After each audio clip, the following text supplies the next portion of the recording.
Good evening, dear friends. Tonight I want to tell you about a woman who appeared to have everything: a successful husband, beautiful children, a life that looked perfect from the outside.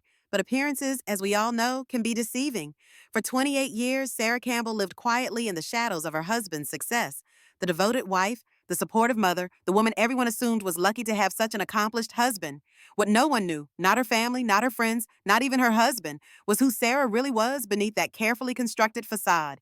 Because sometimes the most dangerous person in the room is the one everyone underestimates. And sometimes the biggest mistake you can make is betraying someone who's been keeping their true capabilities hidden. This is Sarah's story, and I promise you, it's not what anyone, especially her husband, saw coming. So pour yourself some tea. Get comfortable because what unfolds next will remind you that it's never too late to reclaim your power and that the quietest person in the room might just be the smartest one, too. The maitre d's sympathetic smile told me everything before she even spoke. I'm so sorry, Mrs. Campbell, but there's no reservation under your name tonight. And the party you're asking about, she paused, glancing toward the elegant dining room beyond. They specifically requested that we not seat anyone else with them this evening. I stood frozen in the marble entryway of Chez Laurent Portland's most exclusive restaurant, my navy dress suddenly feeling too tight around my chest. The soft murmur of sophisticated conversation and clinking crystal seemed to mock me as other patrons glanced my way with barely concealed curiosity. After 28 years of marriage, my husband had orchestrated my public humiliation with surgical precision. There must be some mistake. I managed my voice barely steady. David specifically told me 7:30, anniversary dinner with the children. But even as I spoke the words, I could see them through the restaurant's ambient lighting. My family seated at the coveted corner table overlooking the city's glittering skyline. David distinguished in his charcoal suit, gesturing animatedly as he always did when holding court. Our daughter Jessica, radiant in designer silk, hanging on her father's every word. And Michael, our eldest, nodding along with that same expression of bemused tolerance he'd worn since childhood when indulging his father's stories. 4 place settings, 4 people, a complete family unit with no space for the woman who had spent nearly 3 decades making their lives possible. Perhaps there's been a miscommunication, the maitre d' suggested gently, though her practiced diplomatic tone told me she'd witnessed this particular brand of family drama before. The worst part wasn't the embarrassment, though heat was creeping up my neck as other diners turned to watch this small spectacle unfold. The worst part was the familiar ache of recognition. This wasn't carelessness or oversight. This was deliberate. But he doesn't know that I know. The thought came unbidden, along with a surge of something I hadn't felt in years. Not quite anger. I'd learned long ago that anger was an indulgence I couldn't afford in the Campbell household. No, this was something sharper, cleaner. This was clarity. Thank you, I told the maitre d', forcing my lips into what I hoped resembled a gracious smile. I'll call my husband to clarify. I turned and walked back through the restaurant's opulent lobby, my heels clicking against the marble with what felt like newfound purpose. Behind me, I could hear the gentle resumption of dinner conversation, our little drama already forgotten by strangers returning to their own lives. But David had made a critical miscalculation. In his arrogance, that particular blend of entitlement and dismissiveness that had characterized our marriage for longer than I cared to admit, he assumed I would simply retreat, accept this humiliation as I had accepted so many others over the years, call him later with hurt confusion, allowing him to craft some explanation that would preserve his image as the devoted family man while subtly suggesting the fault was somehow mine. He had no idea that 3 days ago, I discovered exactly what tonight's anniversary dinner was really about, and he certainly had no idea what I was capable of when cornered. The irony wasn't lost on me as I drove home through Portland's tree-lined neighborhoods. For 28 years, I had been the perfect corporate wife. Gracious, supportive, quietly capable in all the ways that mattered, but never so competent as to overshadow my husband's accomplishments. I had raised our children to be successful, well-adjusted adults. I had managed our social calendar, our household staff, our family foundation's charitable giving. I had been David's most trusted advisor in everything except the one area where my expertise could have truly mattered. David Campbell was the founder and CEO of Campbell Technologies, a mid-sized software consulting firm that specialized in helping traditional businesses navigate digital transformation. It was respectable work, profitable enough to afford our lifestyle in Portland's exclusive West Hills, but hardly groundbreaking. For nearly 3 decades, he had built his reputation on being practical, reliable, and just innovative enough to stay ahead of his competition. What he had never shared with anyone, not our friends, not our children, not even his own board of directors, was that his most successful strategies, his most prescient technology recommendations, his reputation as a visionary leader, all stemmed from late night conversations with his wife. The wife who happened to hold a PhD in computer science from MIT. The wife who had spent the last 15 years quietly consulting for Fortune 500 companies under her maiden name, Dr. Sarah Mitchell. The wife who had developed three of the algorithms that his company had licensed and implemented for major clients, generating millions in revenue. The wife he introduced at social gatherings as someone who keeps busy with volunteer work in her little computer hobby. I pulled into our circular driveway past the manicured gardens that I had designed and our housekeeper maintained and sat for a moment in my car. The house loomed before me, a sprawling contemporary masterpiece that had been featured in Architectural Digest 5 years ago. David had given the interview himself, describing his vision for a home that reflects both sophistication and warmth. He'd mentioned me only once, noting that his wife had an eye for color coordination. The woman who had actually designed the integrated smart home system that controlled everything from climate to security to entertainment. A system so elegant that three of our neighbors had asked David's company to implement similar setups in their own homes. She hadn't merited a mention. But then that was our marriage in microcosm. David basked in the credit while I remained carefully invisible, my contributions filtered through his reputation and his company's brand. It was a pattern so deeply established that I had almost forgotten how it began. Almost. I met David during my second year of graduate school at MIT. He was older, already established in his consulting practice, guest lecturing on business applications of emerging technologies. After my presentation on machine learning applications in financial modeling, he'd approached me with what seemed like genuine enthusiasm. Brilliant work, he'd said, his smile warm and his attention intoxicating to a 24-year-old who spent most of her time buried in code. Have you considered how this might scale in real-world business environments? Our courtship had been a whirlwind of intellectual stimulation and romantic intensity. David seemed genuinely fascinated by my work, asking thoughtful questions and offering business perspectives that helped me see applications I'd never considered. When he proposed 6 months later, I felt like I'd found not just a husband, but a true partner. The first few years of marriage had seemed to confirm that belief. David encouraged my research, celebrated my publications, and often asked my opinion on technical challenges his company was facing. When I suggested improvements to their client management systems, he implemented them enthusiastically. When I developed a more efficient algorithm for data analysis, he was proud to tell people his wife was the real brains behind Campbell Technologies. Then came the children, and with them the gradual but inexorable shift in our dynamic. Jessica arrived when I was 29, just as I was completing my dissertation. The timing wasn't ideal, but David assured me we could make it work. Brilliant women like you find ways to balance everything, he'd said. Besides, having a family will give you perspective on what really matters. What really mattered, it turned out, was being available whenever David needed my technical expertise while maintaining the appearance of the devoted mother and wife. My own career, my own identity, became something that happened in the margins during nap times and late nights after family obligations were complete. Michael followed 2 years later, and by then, the pattern was firmly established. I was Dr. Sarah Campbell in academic circles, publishing research under my married name, but never quite managing to build the kind of sustained career trajectory that my MIT professors had envisioned for me. David, meanwhile, flourished. Campbell Technologies grew from a small consulting firm to a regional leader, with David frequently cited in trade publications as an innovative thinker who understood how to bridge the gap between cutting-edge technology and practical business applications. I told myself it was temporary. I told myself that supporting David's success was an investment in our family's future. I told myself that I could always return to full-time research when the children were older. But somehow 28 years had passed, and I was still telling myself the same stories. Inside our house, the silence felt different than usual. Not peaceful, but expectant, as if the rooms themselves were holding their breath. I moved through the spaces we'd shared for over a decade. The gourmet kitchen where I'd hosted countless dinner parties for David's business associates, the living room where we'd celebrated holidays and milestones, the study where I'd helped both children with their homework while David traveled for work. Everything looked exactly as it should in the home of a successful technology executive and his accomplished wife. Awards and commendations lined David's office walls.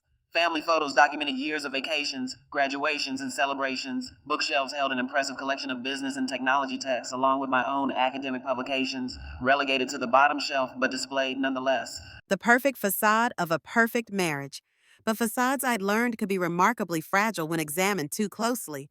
I poured myself a glass of wine, a nice Pinot Noir from the collection David had spent years cultivating, and settled into his office chair. His computer sat closed on the mahogany desk that had been a gift from our children last Christmas. State-of-the-art equipment, naturally. David prided himself on having the latest technology, though he rarely utilized more than a fraction of its capabilities, unlike his wife, who could probably rebuild it from scratch if necessary. 3 days ago, I've been looking for a document David had mentioned, a contract with a new client that he wanted me to review for potential technical challenges. Is in my documents folder, he'd said casually over breakfast. Password is Jessica's birthday, same as always. Such trust. Such casual assumption that his loving wife would never dream of looking beyond the single folder he'd specified. But when I'd opened his laptop and navigated to the documents, a notification had popped up. New email marked urgent, and the sender's name had made my blood run cold. Harrison Klein and Associates. Subject dissolution proceedings timeline. I should have closed the laptop immediately. Should have respected his privacy as I had for 28 years. Should have maintained the trust that had been the foundation of our marriage. Instead, I'd clicked on the email. The message was brief, professional, and devastating in its implications. David's divorce attorney, because of course he had a divorce attorney, had probably had one for months, was confirming the timeline they discussed. Preliminary paperwork would be filed next week. Asset valuation was nearly complete. And the recommendation was to proceed with the announcement during a family gathering where David would control the narrative and minimize potential drama. Family gathering. Tonight's anniversary dinner that wasn't an anniversary dinner at all.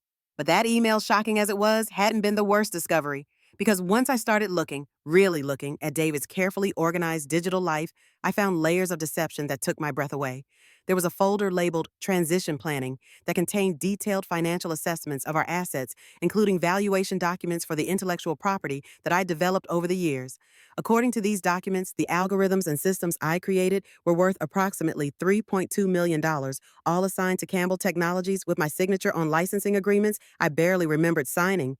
There was correspondence with headhunters about David's next career move. Apparently, he was planning to take a position with a larger firm in Seattle, leveraging his reputation as an innovative technology leader. The wife who had actually developed the innovations he'd be selling was never mentioned. There were bank records showing a separate account I'd never known existed funded by payments from companies that had licensed my work through Campbell Technologies, payments totaling over $800,000 across the past 5 years. And there were personal emails that made it clear this wasn't a recent decision born of marital dissatisfaction. David had been planning his exit strategy for over 2 years, carefully positioning himself to leave the marriage with maximum financial and professional benefit while ensuring I would be left with as little leverage as possible. The emails painted a picture of a man who had grown tired of sharing credit for his success, even privately. Who had begun to see his wife's contributions not as partnership, but as limitation. Who had convinced himself that he could have achieved everything he'd accomplished without my help. That my role had been supportive at best, and certainly not worth sharing the rewards. One message sent to his attorney 6 months ago had been particularly illuminating. The challenge will be separating the business assets cleanly. My wife has been involved in developing some of our proprietary systems, but I believe we can demonstrate that her contributions were primarily supportive rather than creative. The real value has always been in the business application and client relationships, which are clearly mine. 28 years of marriage, 28 years of partnership sacrifice, and shared dreams. And in David's mind, I had been primarily supportive. I'd printed everything, stored copies in 3 separate locations. And then I'd closed the laptop and gone about my normal routine preparing dinner and asking David about his day as if nothing had changed, as if my entire world hadn't just shifted on its axis. Now, sitting in his office with my wine and my newfound clarity, I felt something I hadn't experienced in decades. Not anger. Anger was hot and temporary and ultimately unproductive. This was colder, more purposeful. This was power. For 28 years, I had been the invisible partner in David Campbell's success story. The brilliant woman who chose to remain in the shadows supporting her husband's career while quietly pursuing her own interests on the side. The devoted wife whose technical expertise was valuable enough to consult privately, but not significant enough to acknowledge publicly. David had assumed that this dynamic was sustainable indefinitely. That I would continue to be grateful for the comfortable life he provided, too invested in our family's stability to rock the boat. That even if I discovered his plans, I would negotiate quietly, accept a reasonable settlement, and fade gracefully into retirement. He had no idea that Dr. Sarah Mitchell, the woman he'd systematically erased from his professional narrative, had spent the last 15 years building her own network, her own reputation, her own leverage. He had no idea that some of his most important clients had specifically requested to work with that brilliant woman David sometimes consulted with, and had been disappointed to learn that she wasn't officially part of his company. He had no idea that I'd been documenting our collaborative work for years, maintaining detailed records of my contributions to Campbell Technologies' most successful projects. And he certainly had no idea that 3 of those clients had approached me directly over the past year, asking if I'd consider providing consulting services independently.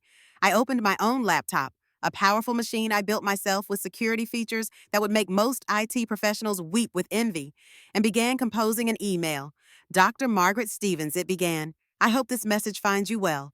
I'm writing to follow up on our conversation last year regarding potential consulting opportunities. I believe the time may finally be right to discuss those possibilities in more detail. Margaret was the CTO of Harrison Industries, a Fortune 500 company that had worked with Campbell Technologies on two major projects. Both times she had specifically requested that I be involved in the technical implementation, despite David's attempts to handle the consulting personally. Margaret was brilliant direct and had never made any secret of her opinion that I was wasted in a supporting role. She was also, as I happen to know from industry connections in the market, for a new VP of technology development. I crafted similar messages to four other contacts, keeping the tone professional, but making it clear that I was exploring new opportunities. Then I opened a new document and began outlining what I knew about David's timeline. Family dinner tomorrow, except I wouldn't be there to play the role of surprised, devastated wife. Preliminary divorce filing next week, except his attorney would discover that the intellectual property valuation was based on incomplete information. Asset division based on his assumption that I had no independent leverage, except I've been building that leverage for years. By the time I heard David's car in the driveway 3 hours later, I had set in motion a series of events that would transform his carefully planned narrative into something far more complex. I closed my laptop, finished my wine, and went upstairs to prepare for bed. When David arrived, flushed with wine and satisfaction from his successful family gathering, I was already in my silk pajamas reading in bed as I had on thousands of other nights throughout our marriage. "How was dinner?" I asked, not looking up from my book. "Good," he said, his tone carefully neutral. "I'm sorry you couldn't make it. Jessica said you mentioned not feeling well." Such a smooth lie, such easy revision of the evening's events to preserve his image as the considerate husband. "Much better now," I replied, finally meeting his eyes. "I think it was just something I needed to work through." David nodded, already moving toward his bathroom to begin his elaborate nighttime routine. "Good. I'm glad you're feeling more like yourself." More like myself? If only he knew. As I listened to him brush his teeth and prepare for sleep, the same routine he'd followed for 28 years, I felt a strange sense of anticipation. Tomorrow would bring phone calls, meetings, difficult conversations, and strategic decisions. Tomorrow would begin the process of untangling a life we'd built together and rebuilding one that was authentically mine. But tonight, for perhaps the last time, we would sleep in the same bed as David and Sarah Campbell, the successful technology executive and his supportive wife, the perfect couple whose perfect marriage was about to become something far more interesting.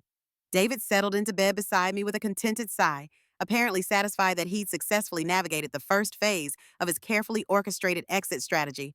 He had no idea that his wife, his brilliant, invisible, primarily supportive wife, was already 3 moves ahead of him, and tomorrow the real game would begin. I woke before dawn, as I had every morning for the past 3 days. David slept peacefully beside me, his breathing steady and untroubled, the sleep of a man whose conscience was clear, whose plans were proceeding without complication. How I envied that certainty, even as I despised what it represented. The house was silent in that particular way of early morning, when even the heating system seemed to hold its breath. I slipped from bed without disturbing David and padded downstairs to the kitchen, my silk robe whispering against the hardwood floors. Through the floor-to-ceiling windows, Portland's skyline was just beginning to emerge from the darkness, a familiar view that at once brought me comfort, but now felt like watching a life that belonged to someone else. I made coffee with the precision of long habit.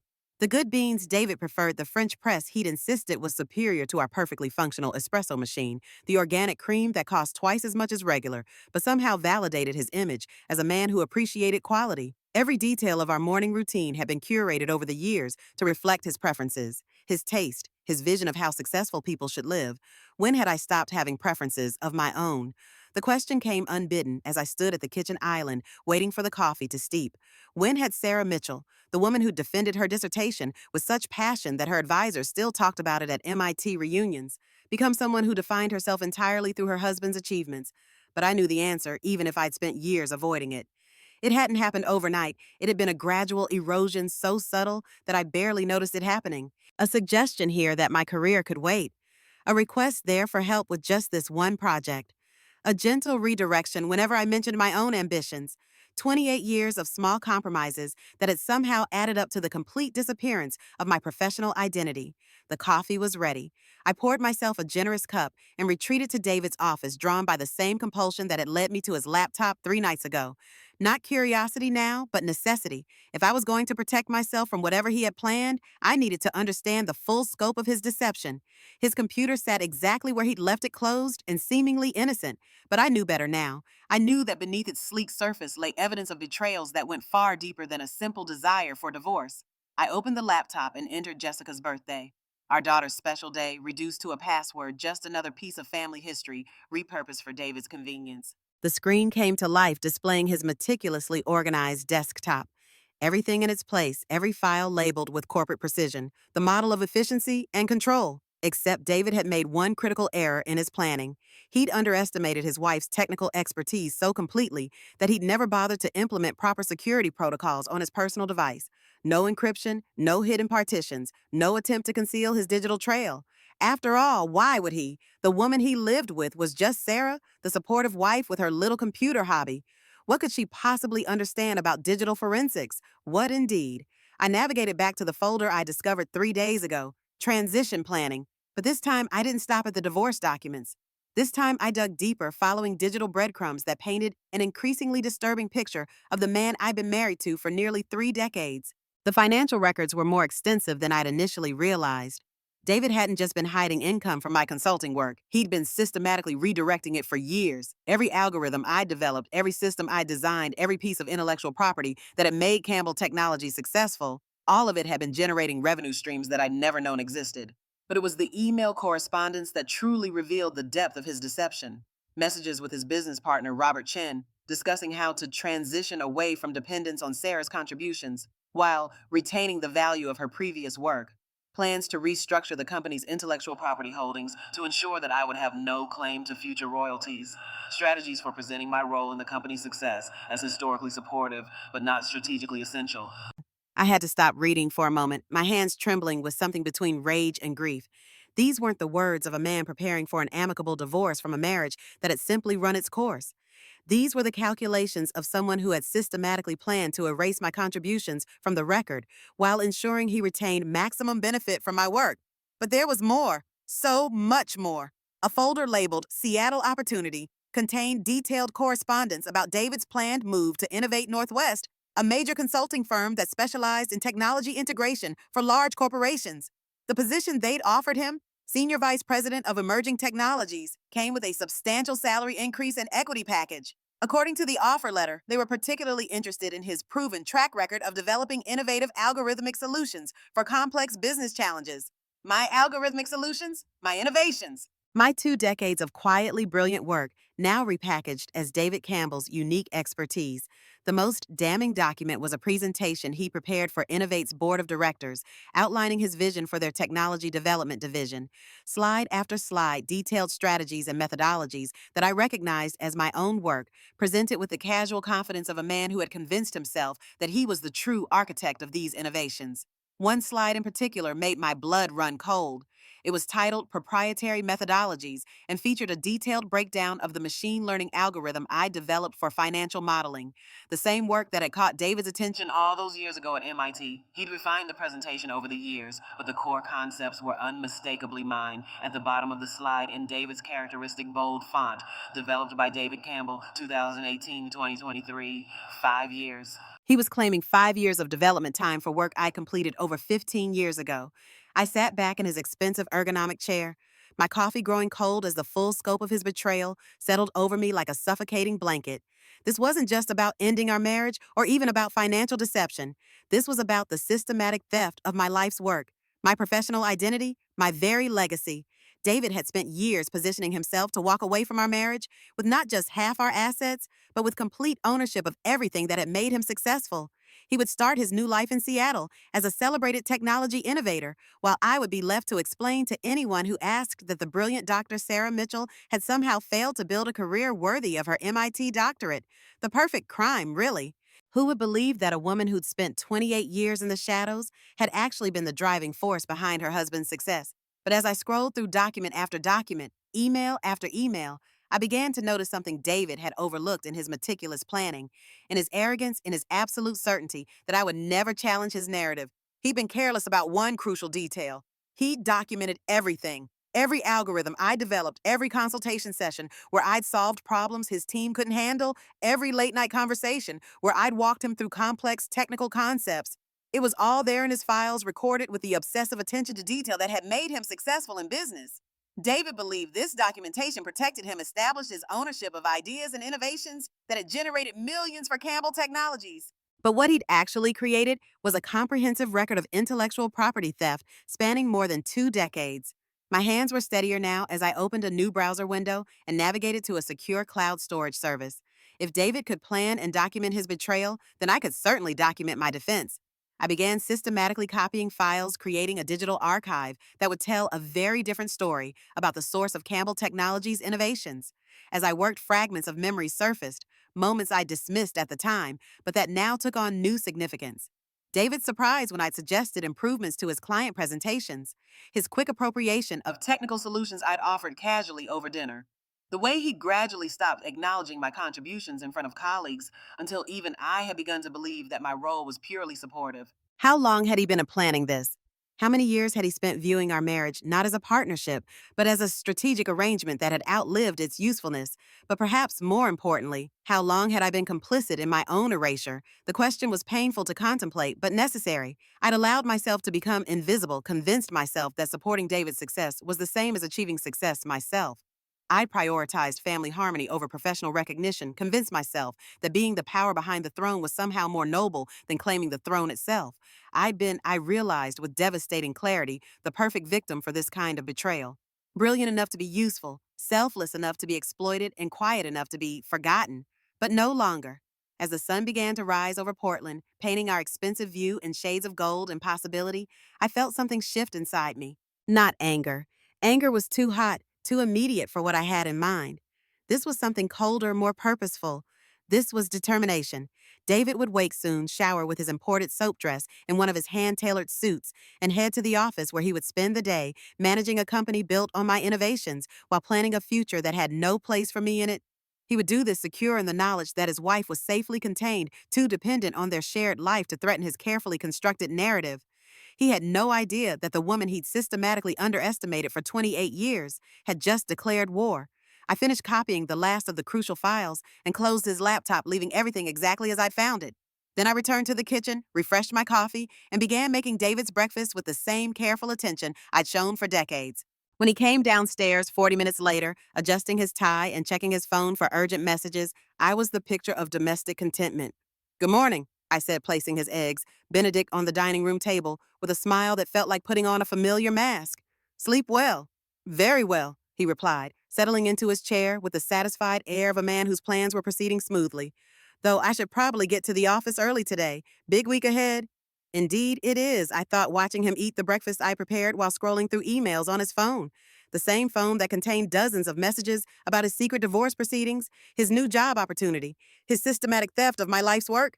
"Anything exciting?" I asked with the mild interest of a wife who had no real understanding of business complexities. "The usual," he said dismissively. "Client management, strategic planning. Nothing you'd find particularly interesting." Nothing I'd find interesting. 28 years of marriage, and he still had no idea who he was talking to. But soon, very soon, he would learn exactly how interesting Dr. Sarah Mitchell could be when properly motivated. "Well," I said, beginning to clear his empty plate, "I hope you have a productive day."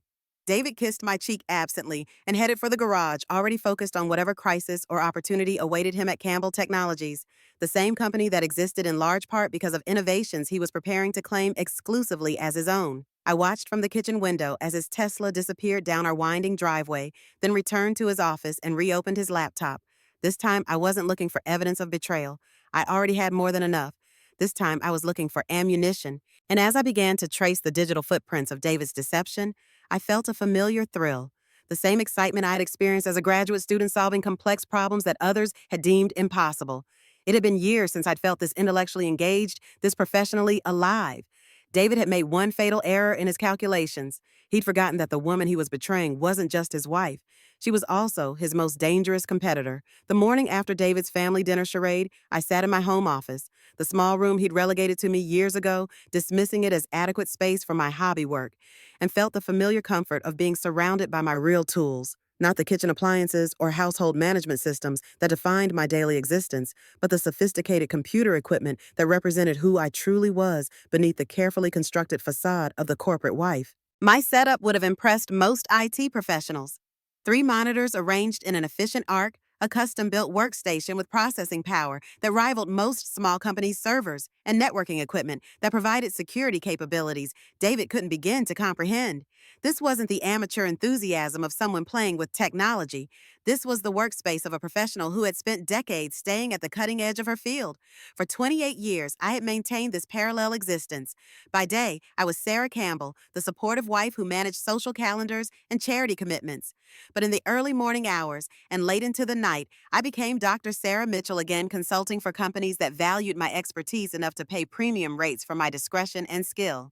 David knew I worked on little projects, but he had no conception of their scope or sophistication. He couldn't imagine that the woman who asked him to open pickle jars was the same person who had designed security protocols for three Fortune 500 companies and held consulting contracts worth more annually than his salary. Now, as I began the most important investigation of my career, I felt that familiar surge of intellectual excitement. The same rush I'd experienced as a graduate student solving problems that had stumped professors with decades more experience. The thrill of using my mind as the precision instrument it was meant to be. But this time, the stakes were personal. I started with digital forensics, applying techniques I'd learned through years of cybersecurity consulting. David's laptop had been careless enough, but his phone, which he left charging on his nightstand every night, would be the real treasure trove. Modern smartphones contained entire digital lives, and David's security protocols were laughably inadequate for someone in his position. The process required patience and precision. Each night after David fell asleep, I would slip into our bedroom and carefully extract his phone, returning it to my office, where sophisticated software could perform comprehensive data recovery while he slept peacefully beside my pillow, believing his secrets were safe. What I discovered in those first few nights of investigation made my earlier findings seem almost quaint. The divorce planning was even more extensive than I'd realized. David hadn't just consulted with Harrison Klein and Associates. He'd engaged a team of specialists, a forensic accountant to minimize the apparent value of shared assets, a business valuation expert to restructure Campbell Technologies' intellectual property holdings, even a private investigator, apparently to document my daily activities and establish that I led a comfortable but unproductive lifestyle. The private investigator's reports were particularly insulting, page after page describing my routines with clinical detachment. Subject spends 2 to 3 hours daily on computer, appears to be recreational internet usage, attends yoga class twice weekly, grocery shopping, occasional lunch with female friends, no evidence of employment or income generating activities. If the situation hadn't been so devastating, I might have laughed. The investigator had been watching me work, had literally observed me conducting high-level technical consultations via video conference, and had dismissed it as recreational internet usage. The same dismissive blindness that had characterized my marriage had infected even the professionals David hired to spy on me. But the financial deception was what truly took my breath away.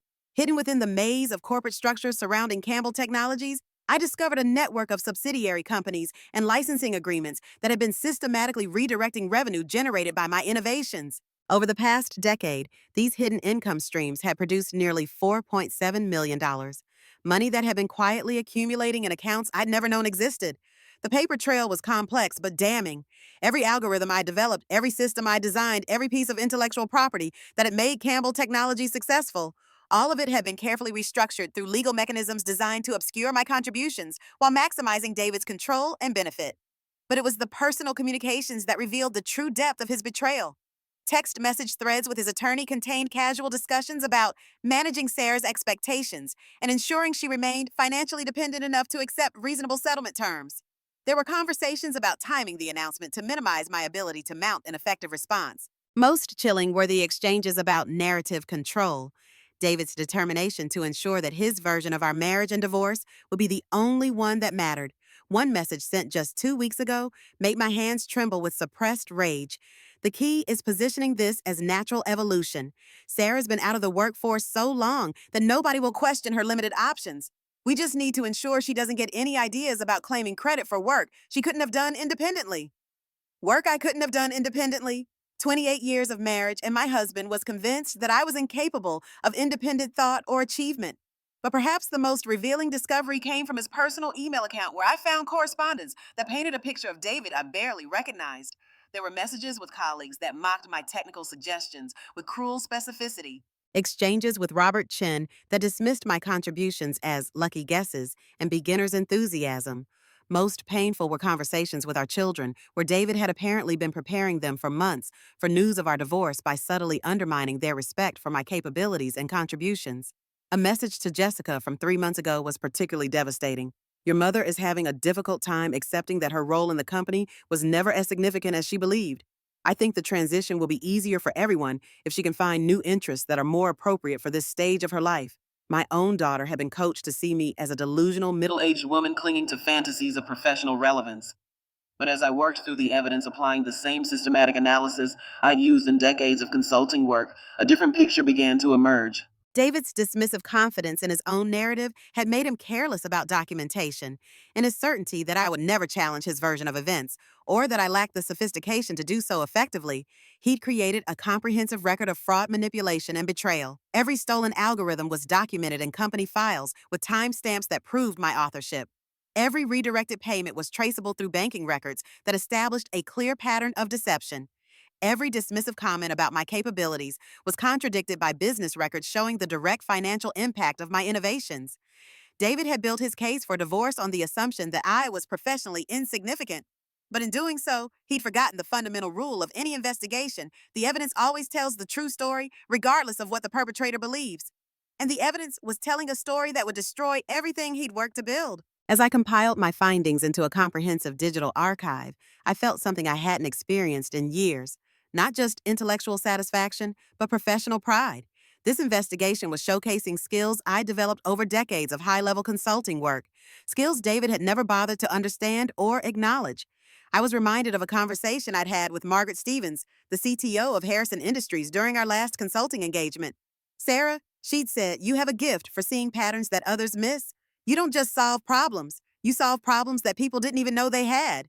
At the time, I'd been flattered but dismissed the compliment as professional courtesy. Now, as I traced the intricate web of David's deceptions with growing clarity and precision, I understood what Margaret had seen. This wasn't just technical competence. This was strategic intelligence of the highest order. But intelligence without leverage was merely academic exercise.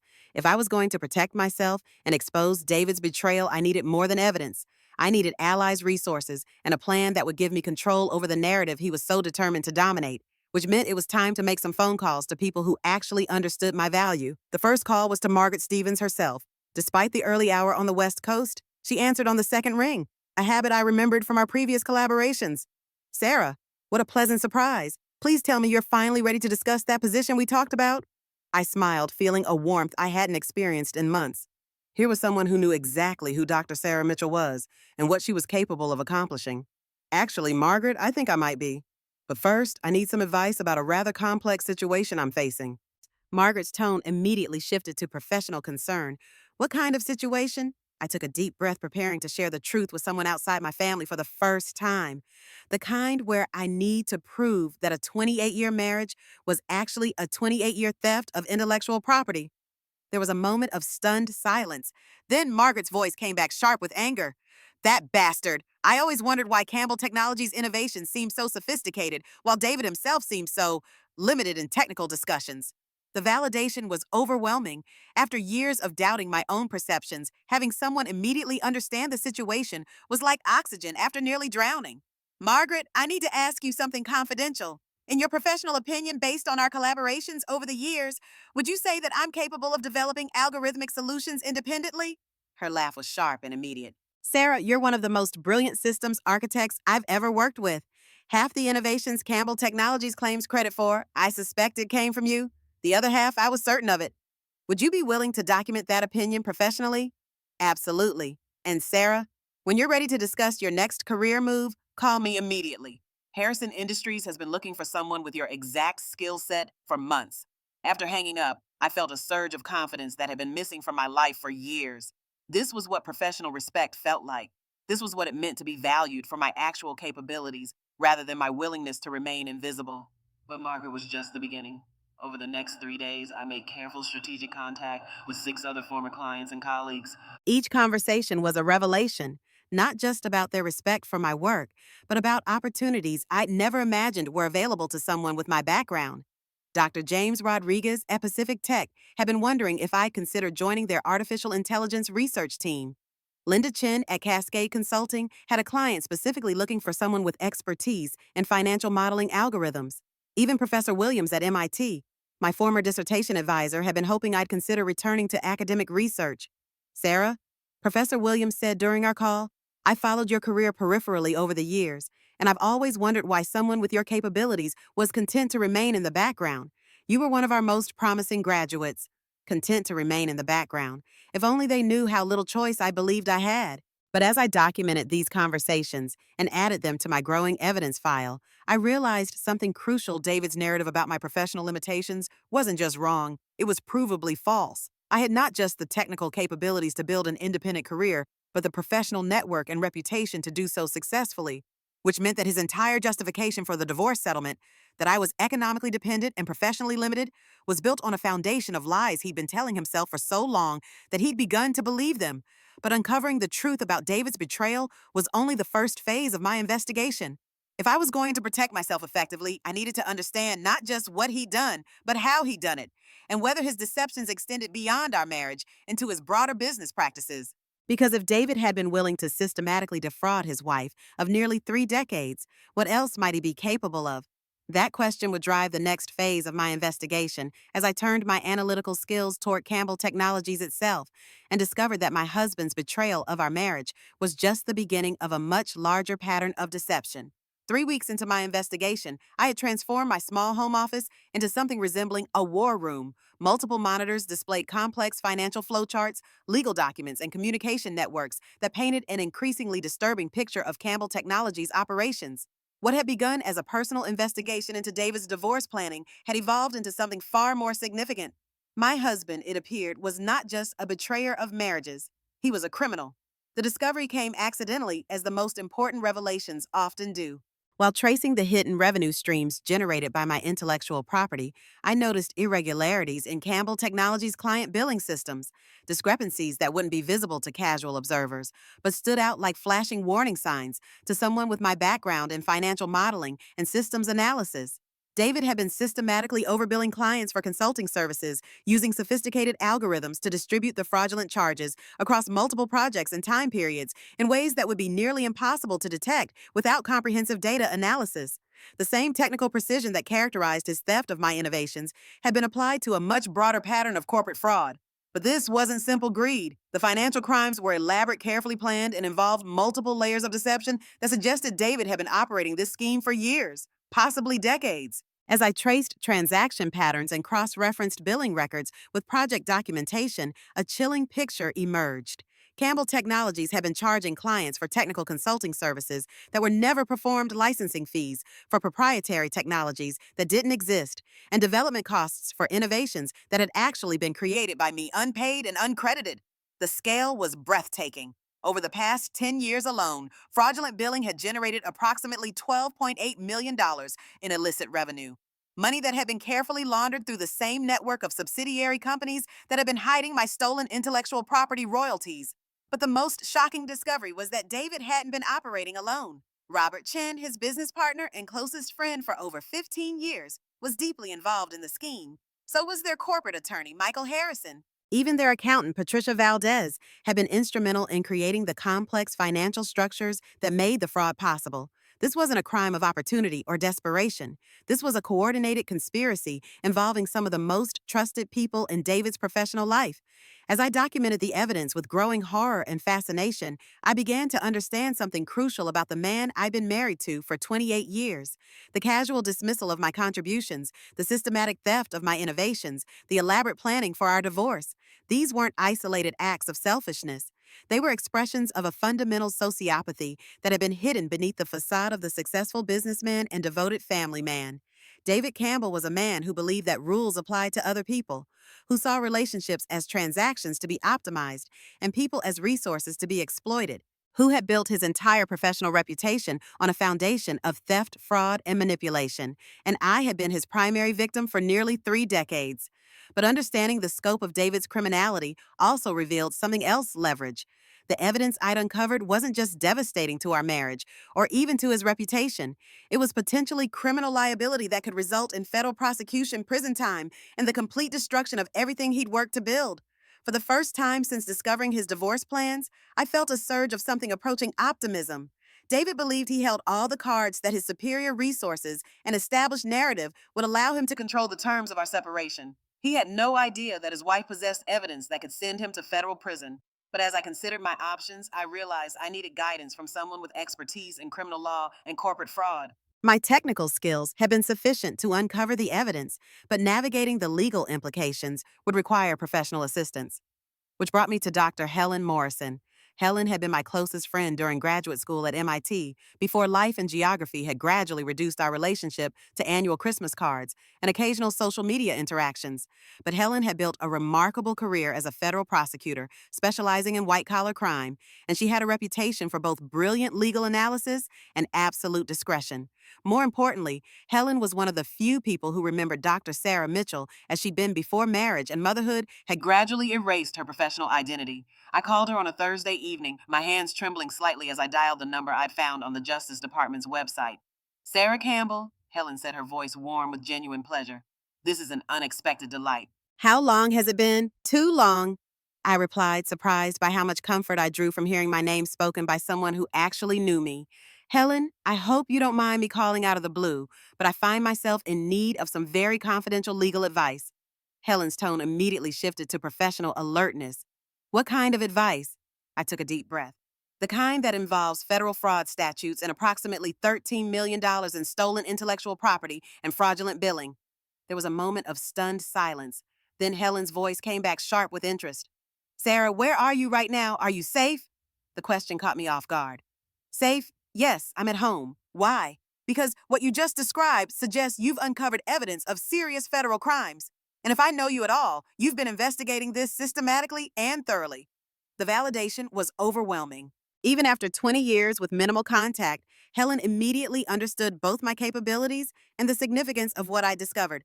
Helen, I need to ask you something. If someone had comprehensive documentation of a multi-year fraud scheme involving intellectual property theft and systematic client overbilling, what would be the federal exposure? For the perpetrators, potentially decades in prison. For the person reporting it, protection under federal whistleblower statutes and possible financial recovery through civil action. She paused. Sarah, how close to this situation are you? I'm married to the primary perpetrator. Another long silence. Then Helen's voice came back carefully controlled. I think we need to have a much longer conversation, and I think you need to retain counsel immediately. Helen, I've been systematic about this investigation. I have digital forensics, financial records communication logs, and documented patterns spanning more than 10 years. But I need to understand my options before I decide how to proceed. My God, Sarah, you've been conducting a federal investigation on your own. There was admiration in her voice, but also concern. Listen to me carefully. Don't discuss this with anyone else. Don't confront your husband. Don't access any more of his files until we've talked extensively. Can you meet me this weekend? We arranged to meet Saturday afternoon at a small coffee shop in downtown Portland, neutral territory where we could speak freely without risk of discovery. As I hung up, I felt a mixture of vindication and terror. Vindication that my investigation had uncovered genuine criminal activity worthy of federal prosecution. Terror at the realization that I'd been living with a man capable of such elaborate deception for nearly 3 decades. But there was something else, too. For the first time in years, I felt intellectually alive in a way that went beyond technical problem solving.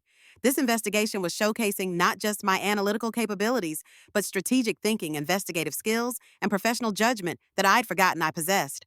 Dr. Sarah Mitchell was more than a brilliant systems architect. She was someone capable of dismantling complex criminal enterprises with the same precision she'd once applied to algorithmic design. The meeting with Helen was everything I'd hoped and more than I'd feared. She listened to my presentation of evidence with the focused attention of someone accustomed to evaluating complex criminal cases, asking pointed questions that demonstrated both her legal expertise and her respect for my investigative thoroughness. Sarah, she said finally, this is federal prosecutor's dream case. The documentation is comprehensive, the financial evidence is clear, and the pattern of criminal behavior is unmistakable. Your husband and his co-conspirators are looking at potential sentences of 15 to 20 years each. And my position. Legally, you're a victim, not a co-conspirator. There's no evidence of your involvement in or knowledge of the criminal activity. Practically, you're in an incredibly strong position to control how this proceeds. Helen leaned forward, her expression intense. But Sarah, I need you to understand something. Once this investigation becomes official, your life will change irrevocably. There's no going back to the status quo, no possibility of quiet settlement. If we move forward with federal prosecution, David's life as he knows it is over. And if we don't, then he continues his criminal activity, potentially for years.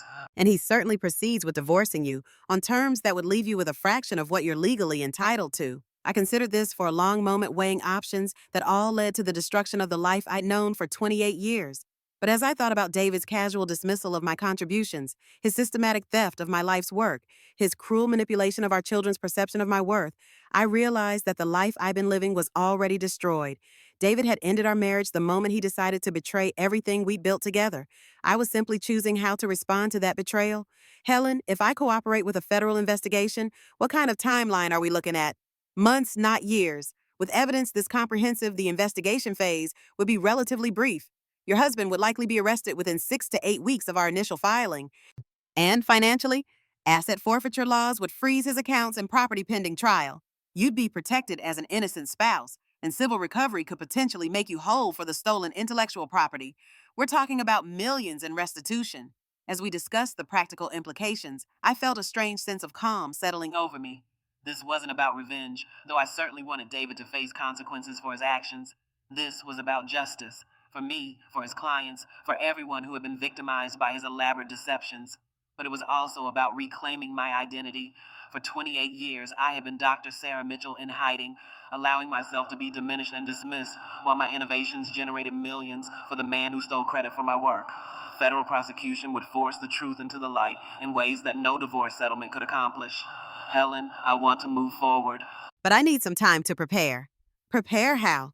I smiled, feeling a familiar surge of strategic thinking. David believes he's controlling the timeline and narrative of our divorce. I want him to proceed with his plan exactly as he's outlined it, while I position myself for maximum advantage when the federal investigation becomes public. Helen looked concerned. Sarah, that's potentially dangerous. If he suspects you know about his criminal activity, he won't, I interrupted. David's greatest weakness is his absolute certainty that I'm incapable of sophisticated analysis or strategic thinking. He's been dismissing my intelligence for so long that he's genuinely forgotten what I'm capable of. What exactly are you planning? I'm going to let him announce our divorce exactly as he's planned. Let him present his narrative about my limited capabilities and financial dependence. Let him position himself as the generous husband providing for his helpless wife's future. I paused, feeling a cold satisfaction I'd never experienced before. And then I'm going to destroy him so completely that he'll never recover. Helen studied my face with the analytical gaze of someone accustomed to evaluating human psychology under extreme stress. You've changed, Sarah. You're not the same person I knew in graduate school. No, I agreed. I'm not. That person was naive enough to trust someone who spent 3 decades systematically betraying her. This person has learned better. As we concluded our meeting, Helen provided me with contact information for federal investigators and detailed guidance on preserving evidence for criminal prosecution. But more importantly, she'd given me something I hadn't realized I desperately needed: external validation, that my investigation was both professionally competent and legally significant. I wasn't a delusional spouse imagining crimes that didn't exist. I was a victim who had uncovered genuine criminal activity through intelligent analysis and systematic investigation. For the first time in 28 years, I felt like Dr. Sarah Mitchell again. And Dr. Sarah Mitchell was about to remind everyone, especially David Campbell, exactly what she was capable of accomplishing when properly motivated. The final phase of my investigation began with a simple realization: David's greatest strength, his absolute confidence in his ability to control me, was also his greatest vulnerability. For 6 weeks, I had been gathering evidence while maintaining the perfect facade of the obedient wife, and his certainty that I remained safely contained had made him increasingly careless. Now it was time to turn that carelessness into his downfall. My home office had evolved into something that would have impressed federal investigators. 3 bulletin boards covered with printed emails, financial flowcharts, and timeline analyses. Bankers' boxes filled with systematically organized evidence. Multiple backup drives containing comprehensive documentation of 28 years of intellectual property theft and over a decade of systematic fraud. But the most important element of my preparation wasn't technical, it was psychological. For 28 years, I had been Sarah Campbell, the supportive wife who deferred to her husband's expertise and judgment. That woman would be devastated by David's betrayal, would negotiate quietly for a reasonable settlement, would accept whatever narrative he chose to construct about their marriage and divorce. Dr. Sarah Mitchell, however, was an entirely different proposition. I spent hours each morning in what I'd begun thinking of as identity reconstruction. Systematically remembering who I'd been before marriage had gradually erased my professional confidence. I reread my published papers, reviewed commendations from former clients, and reconnected with the intellectual pride that had once driven my career ambitions. The woman who had defended her MIT dissertation with such brilliance that professors still referenced it in their courses. The consultant who had solved problems that other experts deemed impossible. The innovator whose algorithms had revolutionized financial modeling for 3 Fortune 500 companies. That woman had never really disappeared. She'd simply been buried beneath years of systematic diminishment and casual dismissal. Now she was returning, and she was furious. But fury without strategy was merely destructive emotion. If I was going to expose David's crimes while protecting my own interests, I needed a plan that was flawless in both conception and execution. The timeline David had established for our divorce provided the perfect framework. According to his communications with Harrison Klein and Associates, he planned to announce our separation at Jessica's birthday dinner next month, a family gathering where he could control the narrative and minimize potential drama. The formal filing would follow within days, accompanied by a comprehensive settlement offer designed to seem generous while actually representing a fraction of my legal entitlement.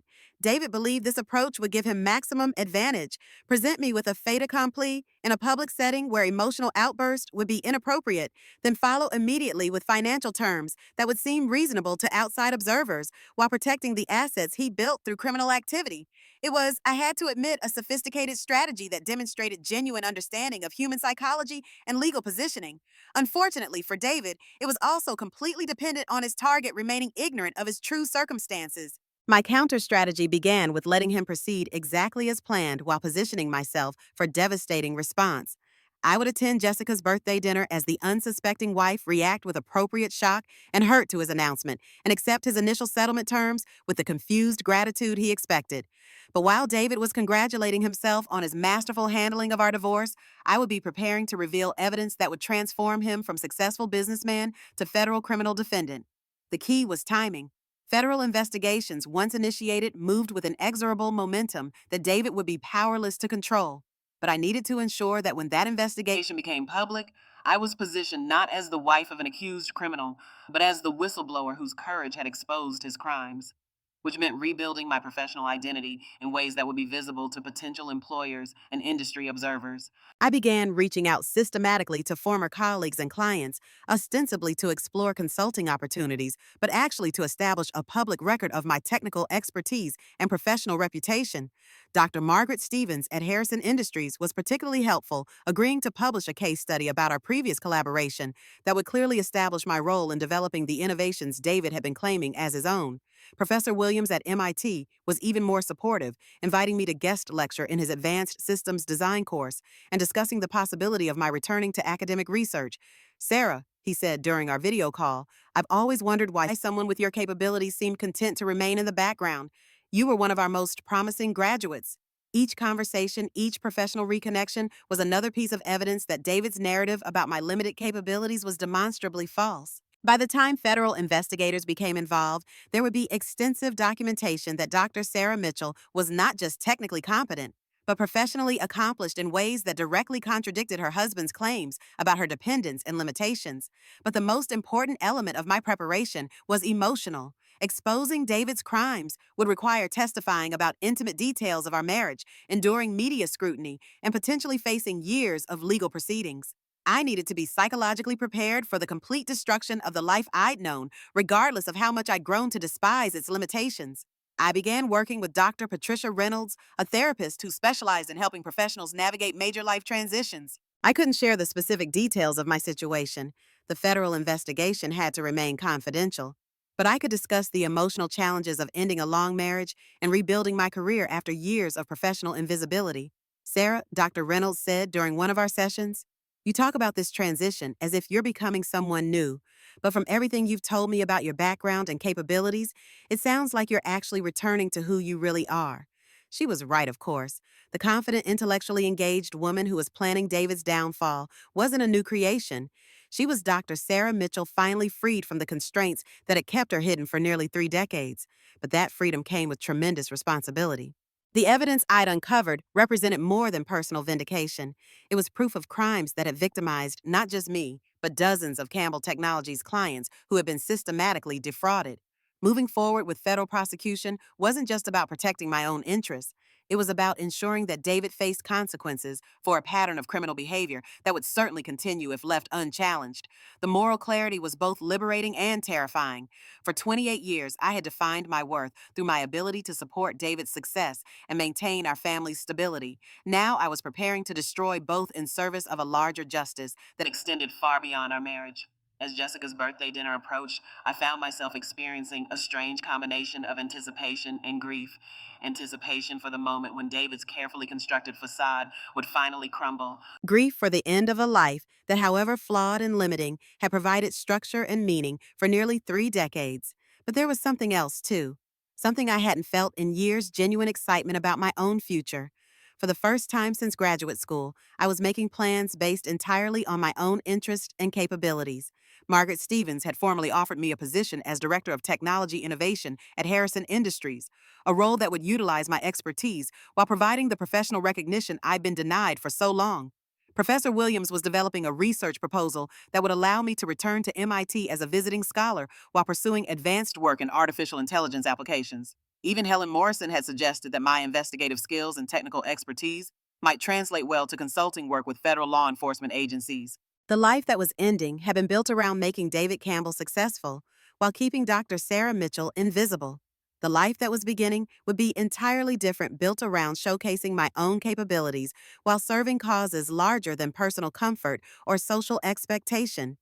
3 days before Jessica's birthday dinner, I completed the final element of my preparation, a comprehensive digital archive containing every piece of evidence I gathered organized with the systematic precision that had characterized my professional work for decades.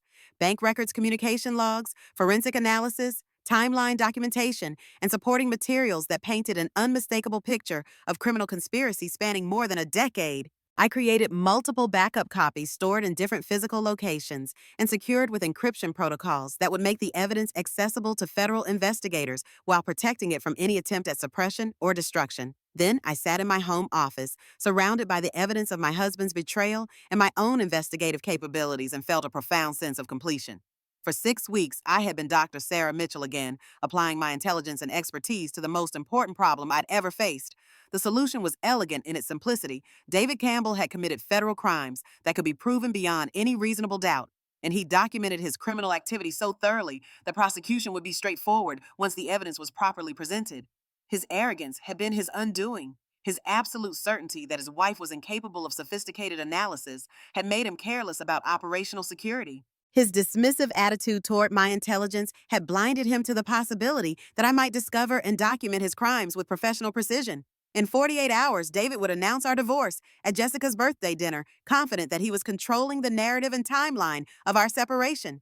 He would present himself as the generous husband, making difficult but necessary decisions about our future, while subtly positioning me as someone whose limitations made independence challenging. What he couldn't possibly imagine was that less than a week later, federal agents would be executing search warrants on Campbell Technologies while arresting him on charges of fraud, money laundering, and conspiracy. Or that the evidence supporting those charges would have been compiled by the wife he'd spent 28 years systematically underestimating. Sarah Mitchell was about to remind everyone, especially David Campbell, exactly what she was capable of accomplishing when properly motivated. And she was very properly motivated indeed. Jessica's birthday dinner was held at Meridian Portland's most exclusive private club, the kind of establishment where David had been a member for 15 years and where I had attended countless functions as the dutiful corporate wife. The dining room overlooked the city's glittering skyline, its understated elegance providing the perfect backdrop for the kind of family celebration that would later be remembered for all the wrong reasons. I arrived precisely on time, wearing the navy Armani dress David had bought me for our anniversary 2 years ago. The irony wasn't lost on me. I was dressed in his gift while preparing to destroy his life. But the symbolism felt appropriate. For 28 years, I had worn the identity he'd chosen for me. Tonight would be the last time. Our children were already seated when I arrived. Jessica, radiant in her success as a marketing executive, chatting animatedly with her brother Michael about his latest architectural project. Both of them successful, accomplished adults who had inherited David's confidence, and I hoped something of my analytical intelligence. They had no idea that their family was about to implode in ways that would redefine everything they thought they knew about their parents. David rose to greet me with a warm smile that had once made my heart flutter, and now made my stomach clench with suppressed rage. "Sarah, you look beautiful," he said, kissing my cheek with the practiced affection of a man playing to an audience. Thank you, I replied, settling into my chair with the composed grace I perfected over decades of corporate events. What a lovely choice of restaurant for Jessica's celebration. For the first hour, everything proceeded exactly as David had planned. We ordered wine, an expensive Bordeaux that he selected with the casual expertise of someone who wanted others to notice his sophistication. We discussed Jessica's recent promotion, Michael's latest architectural commission, and the family vacation to Tuscany we've been planning for months. I played my role perfectly, the engaged mother, the supportive wife, the woman whose greatest concerns centered around family harmony and social obligations. David relaxed visibly as the evening progressed, clearly satisfied that his stage was set and his audience properly prepared for the performance he was planning. But I was watching him with new eyes, seeing details I'd missed or ignored for years. The way he dominated conversations without appearing to, the subtle condescension when he redirected topics away from anything that might showcase my knowledge or experience. The practiced charm that was actually a form of control, ensuring he remained the center of attention and authority. This was the man who had stolen credit for my life's work while systematically undermining my confidence and professional identity, who had spent months planning to divorce me while presenting himself as the devoted husband, who had committed federal crimes with such casual arrogance that he documented his own criminal activity in meticulous detail, and who was about to discover that his greatest victim had become his most dangerous adversary.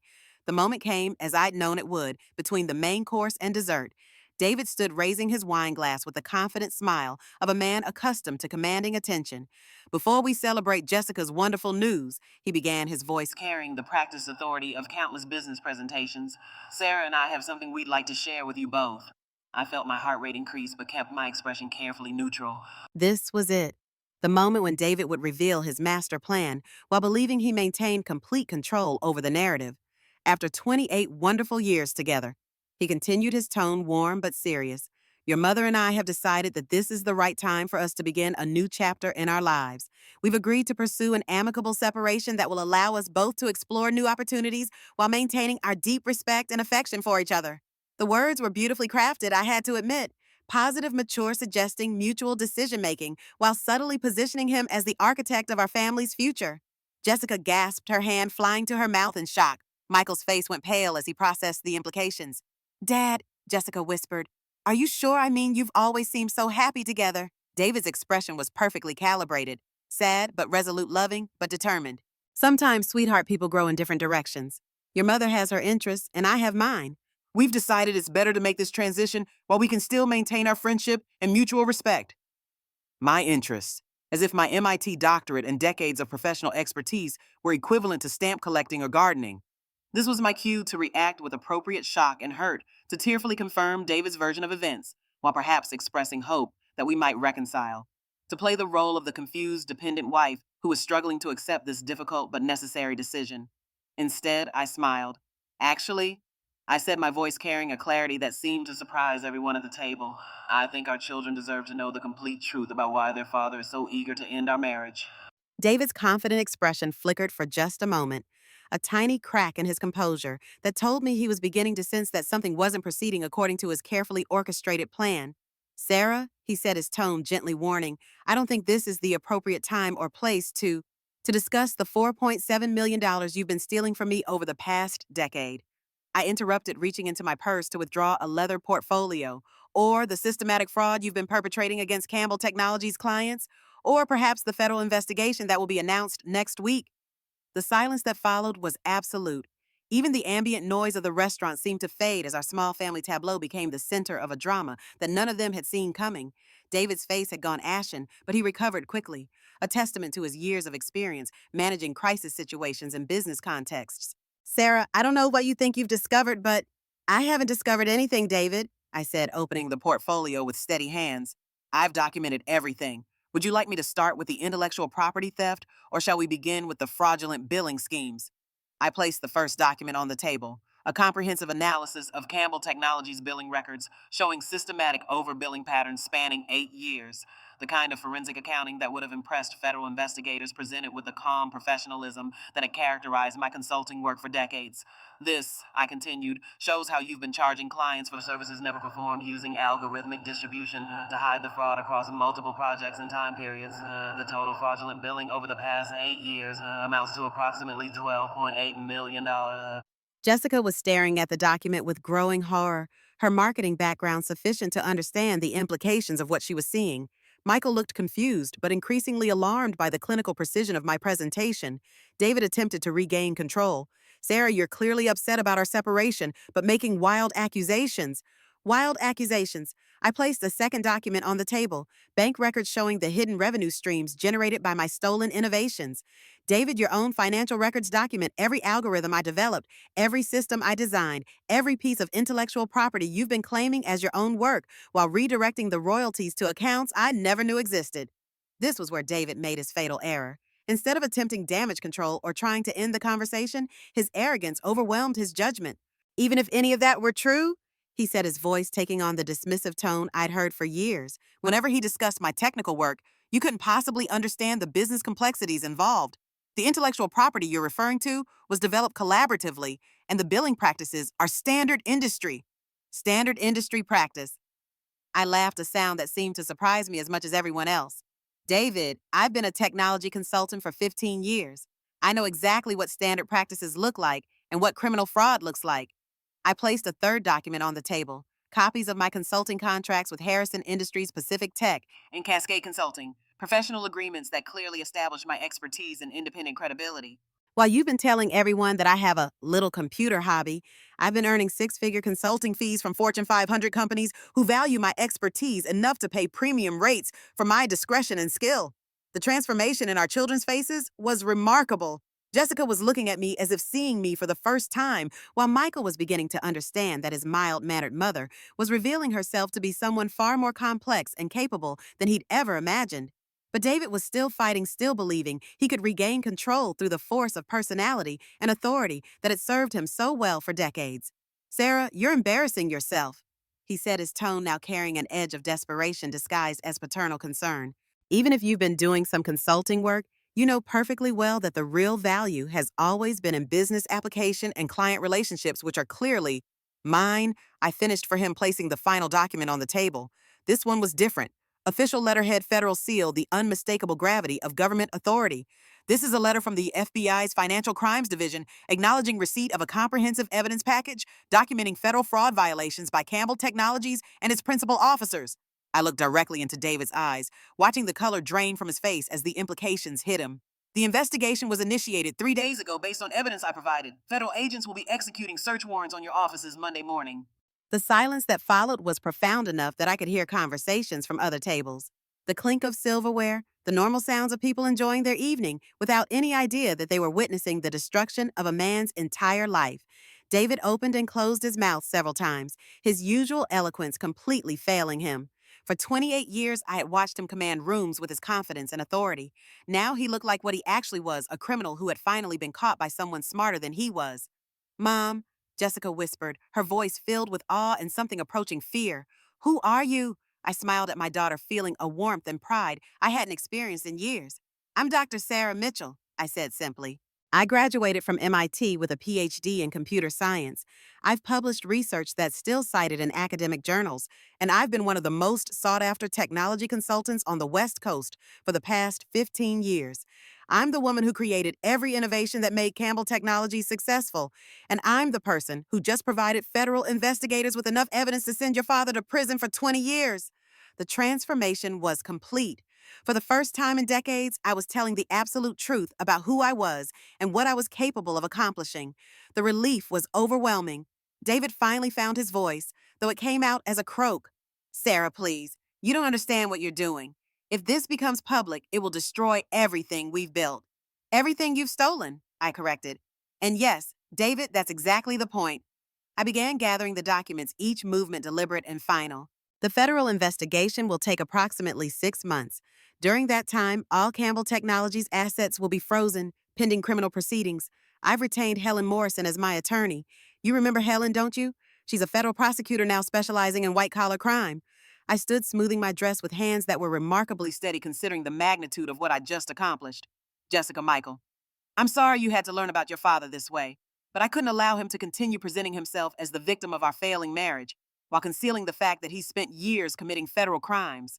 I looked down at David one final time, this man who had shared my life for 28 years while systematically betraying everything we'd supposedly built together. You made one critical error in your calculations, David. You assumed that the woman you'd been dismissing and diminishing for decades would remain safely contained when you decided to discard her. You forgot that Dr. Sarah Mitchell is brilliant enough to discover the truth and strong enough to ensure that justice is served. As I walked away from the table, leaving my family to process the wreckage of their assumptions and expectations, I felt something I hadn't experienced since graduate school: the absolute certainty that I was exactly where I belonged, doing exactly what I was meant to do. The woman who had been invisible for 28 years was finally completely herself again. 6 months later, I stood in the federal courthouse in downtown Portland, watching David Campbell led away in handcuffs after being sentenced to 18 years in federal prison for fraud, money laundering, and conspiracy. The man who had once commanded boardrooms with effortless authority now shuffled between two U.S. Marshals, his expensive suit unable to disguise the defeat that had settled over him like a shroud. Helen Morrison stood beside me, her expression professionally satisfied, but personally sympathetic. Sarah, I know this can't be easy despite everything he did. She was right, of course. Watching the father of my children reduced to a convicted felon, seeing his life destroyed so completely that recovery seemed impossible. There was no triumph in that, only the cold satisfaction of justice properly served. He made his choices. I replied, my voice steady with a certainty that had taken months to develop. For years, decades, even he chose to build his success on theft and deception. The consequences were always going to catch up with him eventually. The investigation had proceeded exactly as Helen had predicted. David's meticulous documentation of his own crimes had made prosecution straightforward, almost routine. Robert Chin had received 15 years. Michael Harrison, the corporate attorney, got 12. Patricia Valdez, the accountant who had structured the fraudulent schemes, was sentenced to 8 years and ordered to make full restitution. Campbell Technologies had been liquidated, its assets distributed among defrauded clients and creditors. The office building where David had played the role of successful executive was now home to a nonprofit organization that provided technology training for displaced workers. But perhaps the most satisfying element of the legal proceedings had been the complete vindication of my professional capabilities. Expert witnesses had testified about the sophistication of my innovations, the value of my contributions, and the impossibility of David having developed such complex systems independently. Federal investigators had publicly commended my investigative work, noting that my evidence package had made their job remarkably straightforward. For the first time in 28 years, Dr. Sarah Mitchell was receiving the recognition she had always deserved. The children had struggled naturally. Jessica had needed months of therapy to process the revelation that her father was a criminal and her mother was someone entirely different than she'd believed. Michael had been furious initially, not at David's crimes, but at my decision to expose them publicly rather than handling the matter privately. But they were resilient, intelligent young adults who had inherited the best qualities of both parents. Jessica had eventually expressed pride in my courage and professional accomplishments. Michael had come to understand that justice sometimes required difficult choices that transcended family loyalty. Both of them were rebuilding their relationships with me based on truth rather than the carefully constructed fiction that had defined our family dynamics for so long. My new life had exceeded even my most optimistic expectations. Harrison Industries had not only honored their job offer, but had promoted me to Senior Director of Technology Innovation after my work on their artificial intelligence platform had generated $15 million in new business within 6 months. Margaret Stevens had become not just a colleague, but a genuine friend who appreciated my capabilities without needing to understand my history. The MIT visiting scholar position had led to research opportunities I'd never imagined possible. Professor Williams had collaborated with me on a paper about algorithmic applications in financial modeling that was already being cited by other researchers. At 56, I was finally building the academic career that should have been mine decades earlier. But perhaps the most unexpected development had been my consulting work with federal law enforcement agencies. Helen had been right about my investigative skills. My ability to trace complex financial crimes through digital forensics had proven valuable enough that I now worked regularly with the FBI's Financial Crimes Division. The irony was perfect. The woman David had dismissed as having a little computer hobby was now helping federal agents investigate cases similar to his own criminal enterprise. Financially, the civil recovery had been substantial. Asset forfeiture laws had allowed me to reclaim not just the stolen intellectual property royalties, but punitive damages that reflected the scope and duration of David's theft. The settlement had made me independently wealthy in ways that went far beyond comfortable. More importantly, every dollar I'd recovered represented recognition of my contributions, validation that my work had real value, independent of David's business relationships and marketing skills. As Helen and I left the courthouse, I reflected on the transformation that had brought me to this moment. 6 months ago, I had been Sarah Campbell, the invisible wife, whose greatest accomplishment was supporting her husband's success while remaining carefully out of sight. Today, I was Dr. Sarah Mitchell, recognized expert in technology innovation, federal consultant, and the woman who had single handedly dismantled a multi-million-dollar criminal enterprise through intelligence, courage, and uncompromising commitment to justice. The change wasn't just professional, it was fundamental. I walked differently, now spoke with authority I'd forgotten I possessed, and made decisions based entirely on my own judgment and interests. For the first time in decades, I was living a life that was authentically mine. What's next? Helen asked as we stepped into the afternoon sunlight. More consulting work? Academic research? Or are you finally going to take that vacation you've been postponing for months? I smiled, considering possibilities that seemed limitless in ways I'd never experienced before. Actually, I'm thinking about writing a book, Digital Forensics and Financial Crime Investigation, a practical guide. There's a real need for comprehensive resources in that field. Helen laughed. Of course you are. Sarah, you realize you've become something of a legend in federal law enforcement circles. The technology consultant who solved her own case and handed prosecutors a criminal conspiracy on a silver platter. Good, I replied, feeling a satisfaction that went deeper than professional pride. Let me be known for what I actually accomplished, not for what someone else was willing to let me do. As I drove home to the elegant downtown condominium I'd purchased with my recovery settlement, not the West Hills mansion that had never really felt like home, I thought about the letter I'd received that morning. It was from a woman in Chicago whose husband had been systematically stealing credit for her engineering innovations while planning a divorce that would leave her financially dependent.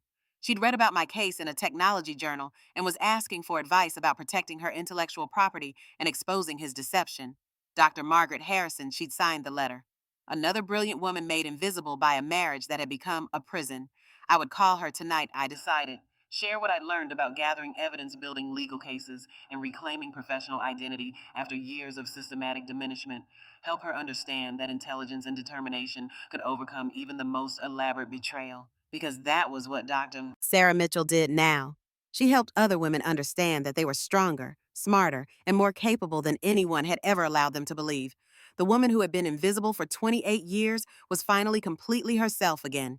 And she was using that hard won authenticity to ensure that other women wouldn't have to wait as long to discover their own strength. As I pulled into my parking garage, my phone buzzed with a text message from Jessica. Mom saw the news coverage of Dad's sentencing. I know this was hard for you, but I'm proud of what you did. Proud of who you really are. Love you. For the first time in months, I felt tears on my cheeks. Not of grief or anger, but of something approaching joy. My daughter finally knew me, really knew me, the brilliant, accomplished, courageously determined woman I'd always been, even when I'd forgotten it myself. The perfect ending to a story that had really been a beginning all along. Dr. Sarah Mitchell was home. And that, my dear friends, is how Dr. Sarah Mitchell reclaimed not just her professional identity, but her entire life. Her story reminds us that it's never too late to stand up for ourselves, to demand the recognition we deserve, and to refuse to be diminished by those who should have been our greatest supporters. If Sarah's journey resonates with you, please share this story with other women who might need to hear it. Sometimes we all need to be reminded of our own strength, our own worth, and our own capacity for courage when it matters most. Have you ever felt invisible in your own life? Have you watched someone else take credit for your contributions? Sarah's story proves that intelligence combined with determination can overcome even the most elaborate betrayal. You are stronger than you know, more capable than anyone has told you, and it is never too late to become exactly who you were meant to be. Thank you for joining me tonight. Until next time, remember your story matters, your voice matters, and you matter. Sweet dreams, and may you always know your own worth.